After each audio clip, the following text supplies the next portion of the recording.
చాలా health benefits ఉండే ఉసిరికాయ నిల్వ పచ్చడి ఎలా చేయాలో చూద్దాం. ఫస్ట్ పావు కేజీ ఉసిరికాయలు తీసుకున్నానండి. ఇలా సన్న ముక్కలుగా కట్ చేసుకొని ఈ చిన్న గ్లాస్ ఈ కొలతతో దీని నిండా కారం తీసుకున్నాము. సాల్ట్ తీసుకున్నానండి. నిండా కాకుండా కొంచెం తగ్గించి 3/4 తీసుకొని వేసుకున్నాము కారంలో. ఇది ఆవాలు మెంతులు మిక్స్ చేశాను. ఆవాలు 4 స్పూన్లు, మెంతులు ఒక 2 స్పూన్లు వేపుకొని ఇట్లా మిక్స్ బాగా పౌడర్ లా చేసుకున్నాను.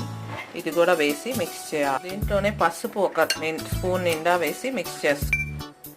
దీంట్లోనే ఒక వెల్లిపాయ మొత్తం నీట్గా తీసి మిక్స్ చేసేసి ఇప్పుడు ఈ ఉసిరికాయలు ముక్కలు చేసుకున్నామండి. అవి కూడా వేసేసి బాగా మిక్స్ చేసేసుకున్నాము.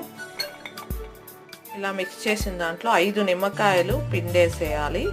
ఇలా పిండిన తర్వాత 1 డే పక్కన పెట్టేసి తిరగమాత పెట్టేసుకోవాలి.